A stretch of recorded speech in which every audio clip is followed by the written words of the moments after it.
hindi siya kahoy, parang pumisa rin siya na master operation materials. Pwede na rin sa inahalay. So didikit mo lang siya. So yan yung meron siya. So yan lang naman yung nagdagdag dito sa ngayon. So pipinta rin natin ng gloss. Gloss ng Davis. So hindi na kailangan yung primer yan. Direct na kayo na pintura lang. Okay, so yun lang.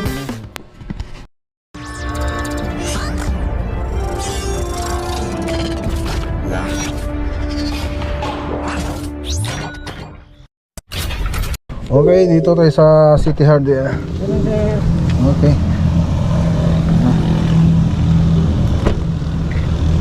City Hardware Villasis.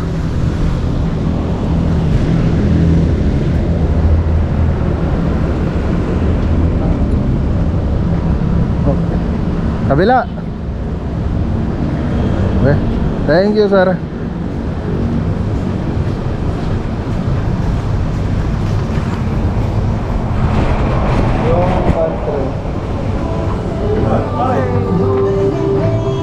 Okay. Shout out. So, tingin lang tayo ng pantry rito. Kung magkano. Oh, tingin lang kami ng pantry. Saan ba banda? Ano po yun? Pantry. Pantry na... Para sa kitchen cabinet. Ay!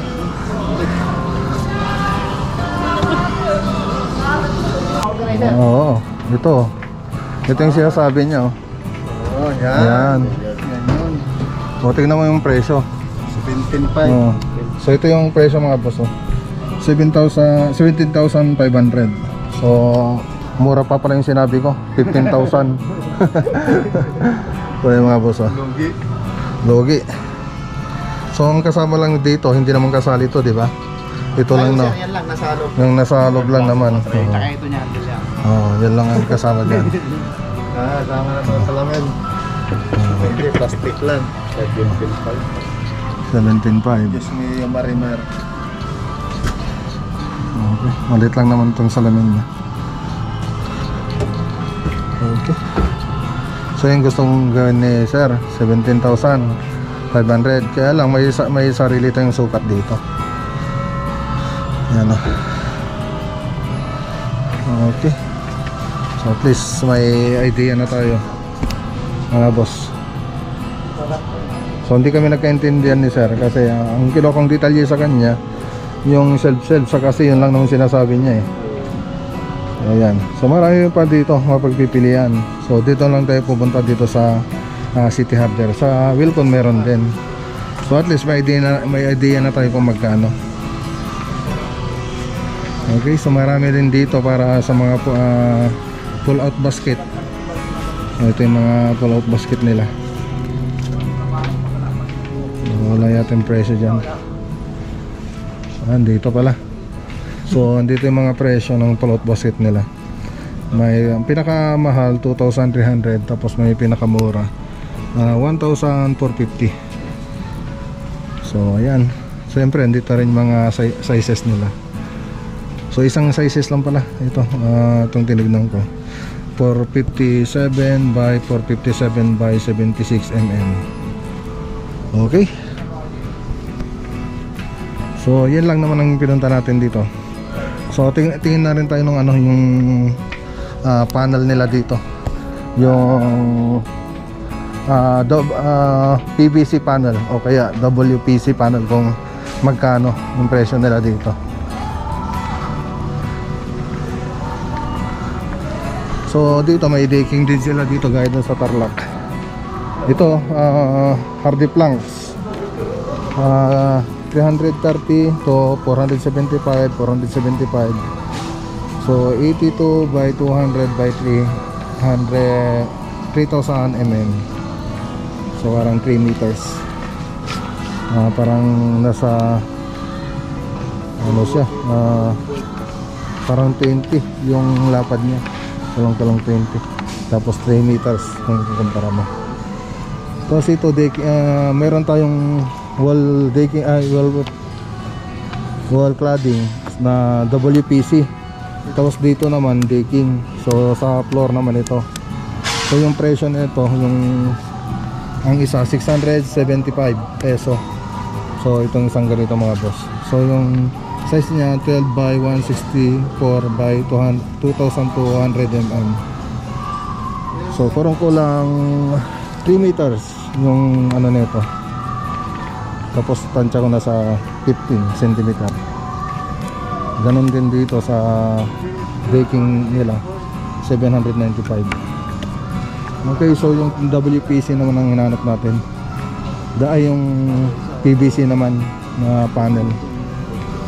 So dito may mga laminated board tayo rito. Kailang ito ay MDF, hindi siya marine. So pwede na rin kung hindi nababasa yung area ninyo. So ang presyo ng bawat ano dito, yung laminated board 2,970. So double face na ito na ano tawag dito, yung MDF board. So may iba't ibang kulay din. So wala yung ano. Hanapin nyo nga yung ano, yung PVC panel kung meron sila rito. Hindi ano, yung ano lang siya para sa wall cladding. Wala dyan. Nandito lang yun eh. Walang naka-display doon.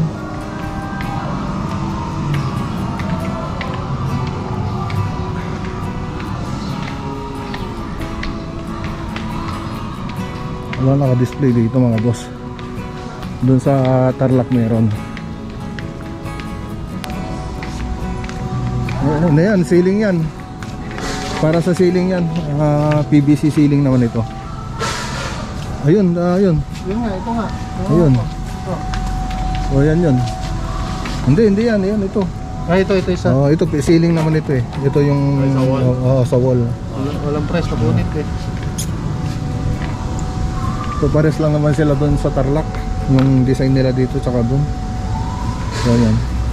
Mas manipis naman ito kaysa kung kukumpara mo dito. So wala na yung ano. Parang spandrel na dito sa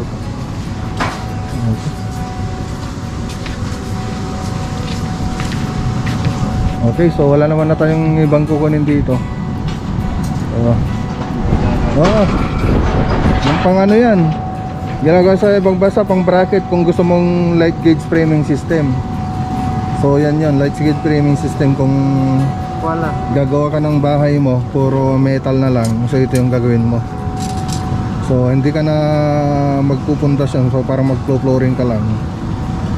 Tapos yung framing mo, so yan, ito na yun. Ito yung mga bracket niya mga boss. Yan, so nakakita na rin ako ng ganito. Isa yung nalagay sa mga corner para dito sa mga, ayan, dito sa may mga joint niya, ayan. So andyan siya, ayan, ito pala, ito mga boss. Yan yung ginagamit dito. Yan, so ito mga to. So makapal din siya. Kaya lang maganda rin naman yan, pero pag ako welding ko na lang. Welding ko na lang, mas sigurado. Hindi ko na kailangan gumamit ng ganyan.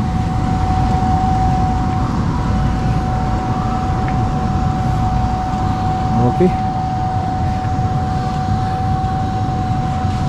Ayos. Pagkahoy, kailangan mo yon. Meron din pala rito para sa ano, mga bintana. Meron din pala sila itong decoration para dito ng minoldi ko. Ito yun siya. Minoldi ko yan eh. Meron akong ganyan. Ito ba yun? Sa baba oh. Pwede moldingin eh. Oo. Meron pala dito. Yung minoldi ko. Pwede moldingin. Ayan. Ito siya. Pang molde. Dito pala. Meron pala rito. Kung may magpapagawa ng ano, pwede na to. Kahit simento, ilagay mo rito. Ito na yung molde mo.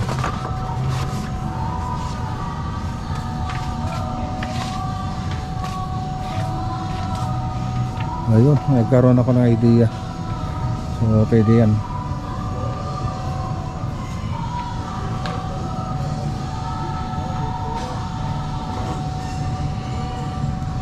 Ayos.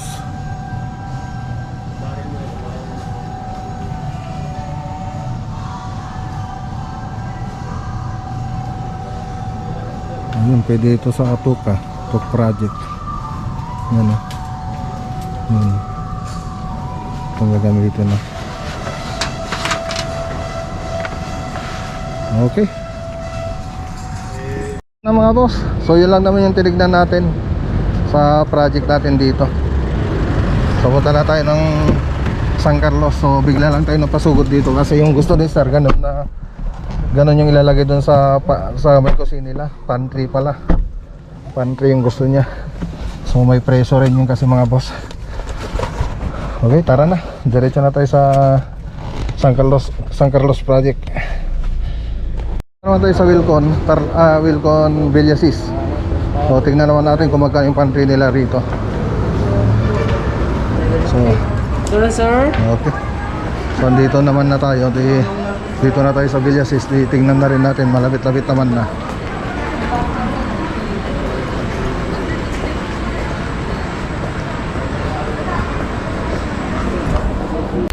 Okay, so dito naman mga boss 14,560.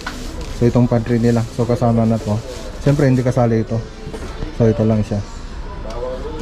Okay, 14,560. Okay, so iba naman siya. Pag binuksan mo, doon naman siya sasama. So dito sa kabila, so meron pa dito mga boss. Dito sa kabila, dito naman. So bubuksan mo siya. Kailang bubuksan pagka bukas mo. So pwede, kung tutusin, pwede rin dito ikapit yung ano. Pwede rin ikapit dito, di ba? Dito. Para pati yung pinto, ganyan mo, no? Oo, so pwede rin siya rito. Kabit. Alang, paano ikakabit yun? Meron pag ano dito, ito. Meron ba dito? Wala yata, no? Wala, no? Wala ko yan. Wala, walang pagkakapitan. Sabi lang kasi may kahoy sa gitna. Oo. Dito nakafix. Oo. Pag million na lang yung pagpili mga kinali. So ayan, 27,999. So may presyo siya talaga. Okay, so sabi nila dito, sabi ni ma'am, ano pangalan mo ma'am? Sorry, kung gusto mong makatipid, dito na lang. So ganyan na lang. So magkaroon ka ng pull out basket. So ayan, pull out basket lang. Isa-isa na siya. So ayan, yung mga presyo niya. 2,050. Okay. So sa palagay ko mas gusto ni sir ng ganun. Okay yung isa. Ayos. Tara. Ay sila mama. Hello, shout out. Ay sila sir. Mga Wilcon Pangasinan. Yan. Oh, yung sticker pala.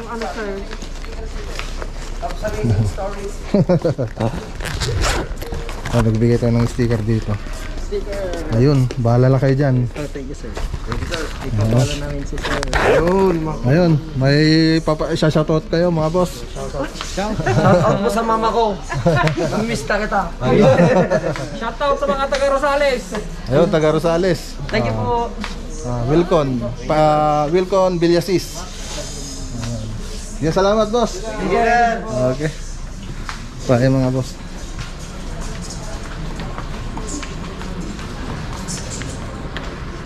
Okay, so at least may pagbabasehan na si sir kung anong gusto niyang kunin. So pumunta na tayo sa City Hardware. Tapos pumunta na rin tayo dun sa dito sa Wilcon. So papakita ko na lang yung ano nila. Okay, dito na tayo mga boss. Ayos ah.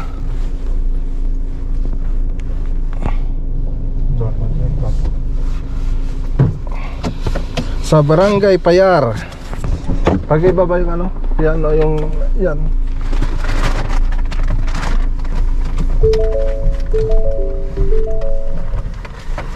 Okay. So ayan, makikita nyo.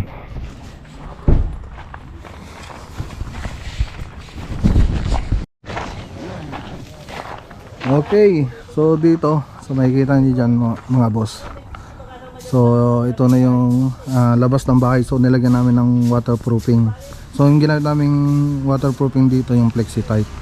So Doon sa timba ng Flexitite, so andun na rin yung reason niya kung paano gamitin.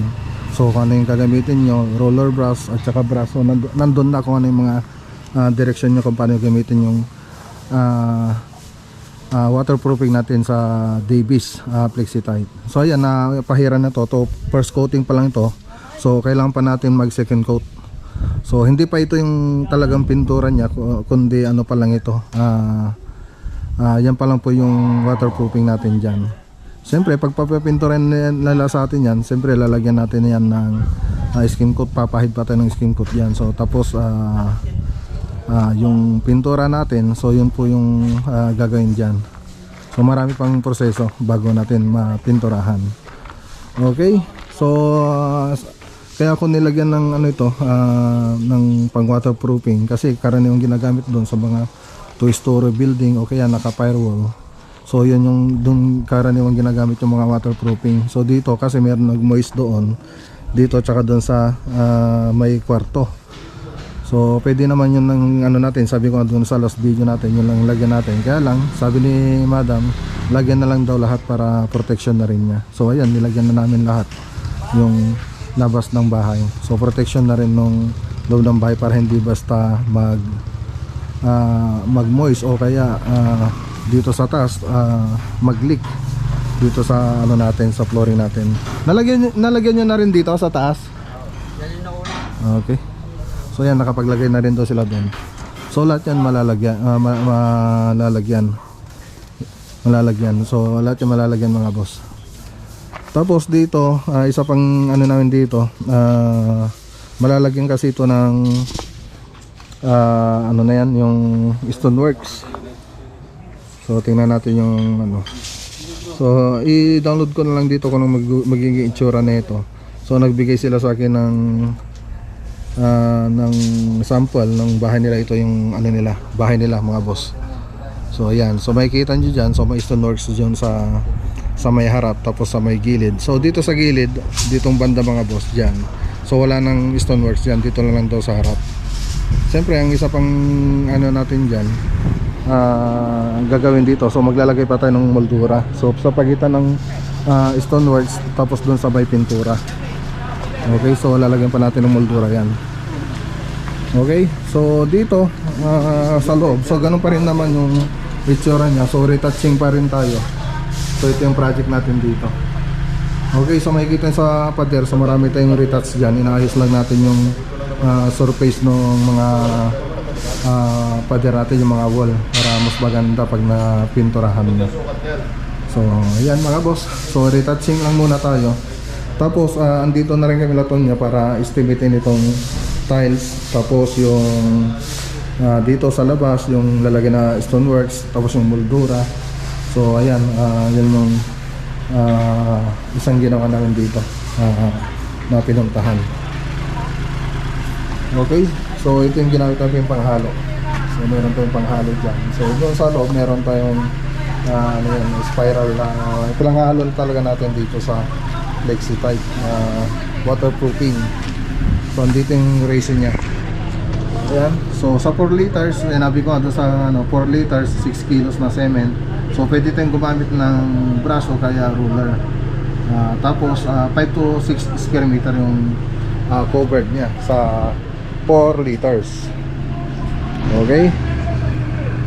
So ayan, estimatein muna natin ito mga boss. Okay, so ayan mga boss, shoutout nga pala kay Ma'am Berna Tulagan Rosario at sa Rosario family. So sila po yung may-ari ng bahay na to. So ayan, paganda na po yung bahay nila madam. So shoutout po madam. Siyempre shoutout din po kay Gabriel Tulagan Gukor. Yan, so dun sa kabilang bahay. So yung bahay na yun. So dito sa bahay na yun, isusunod po sana natin yan. Kaya lang, so may bago na naman silang plano. So ang balak nila ngayon, magpatayo na lang ng buong bahay. So sabi ko, kung ganon, hindi natin basta-basta maumpisahan. So dapat yan pinagpaplanuhan. So yan, dapat maplantya ng mabuti. So hindi gaya ng ganitong mga finishing, so madali na lang. So dito kasi pag layout to finish, medyo mas matagal po yan na gawin. So dapat mapagplanuhan mabuti. Okay, shoutout po. Okay, shoutout din nga pala kay Boxy. So taga rito rin po siya sa Barangay Payar. So ayan, shoutout sir. So ayan, mabuti na na panood nyo tong video natin. Okay, so ayan, shoutout ko rin si Renato Idanyo. Yan. At Big Boy, sabi niya mga boss. Okay, tara na mga boss. So may dadaanan tayo saglit dito mga boss, dito sa malapit din sa Payar, yung laging pupunta rito sa bahay. So, may inuutusan siya rito kasi na pamangkin niya yata yung inuutusan niya. So papa-estimate din daw niya yung bahay niya. So puntahan natin mga boss para kung okay, ipila na natin kung okay na sa kanya. Okay, tara.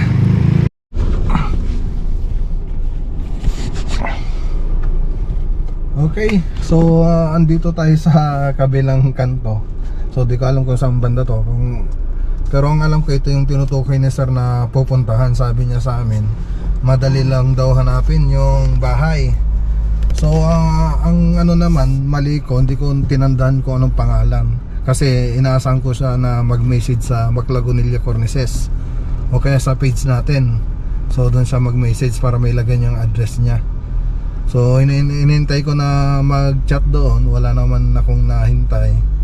So sabi niya madali lang daw hanapin yung bahay niya kasi 2 story. Siya lang daw naman yung 2 story doon sa bahay nila, ay doon sa lugar nila. Kaya lang pagpasok ko kanina rito, ayan, pabalik na tayo rito, puro 2 story na yung nakikita kong bahay. So hindi ko na alam kung saan dito. Saan dito, kaya nito 2 story itong bahay na to. Pati doon 2 story din yan mga boss. So ginagawa rin yung bahay na yan. Tapos doon sa kabilang kanto meron din dong 2 story. Doon sa kabilang bandaron po mga boss, 2 story din siya. So hindi ko na alam kung sino dito yung magpapagawa ng bahay. Hindi ko rin ako yung pangalan ng pupuntahan namin. So tawag lang kasi yung ginawa niya sa akin, yung tawag galing sa abroad. Kung sa messenger sana maalala ko kung sino siya, kasi magre-register doon yung pangalan niya. So yan lang, hindi ko alam kung saan dito. So gaya nito, 2 story rin ito. So hindi ko rin alam kung ito ba yon. So ayan, kung nanonood man siya ngayon, maaring magano na lang siya, mag-message sa Maclagunilla Cornices. So makikita niya dyan sa screen. So dyan na lang siya mag-message. So kaya doon sa page natin na Maclagunilla Vlog. So message na lang siya dyan. Tapos sir, message na lang po kayo dyan sa binigay kong FB para mas madali ko kayong makontak. Okay, so yan lang. Sana napunta na sana natin ngayon kung nag-message siya. So siguro sa susunod na punta natin dito, baka mapanood niya to. Message niya lang ako, para mag-message na lang siya rito para madali na nating mahanap yung bahay niya. So yan talaga mga boss, gaya nito 2 story din. So maraming 2 story rito sa pinunta namin. So ito naman yung alam kong instruction na sinabi niya. So yan lang, nawala na kami, hindi namin alam kung saan. Kasi hindi namin alam unang-una, hindi ko alam kung sinong hanapin dito. Okay, gaya nito 2 story rin. So ayan mga boss. So tara na mga boss, message na lang po kayo sir kung napanood nyo to sa Maclagunilla Cornices.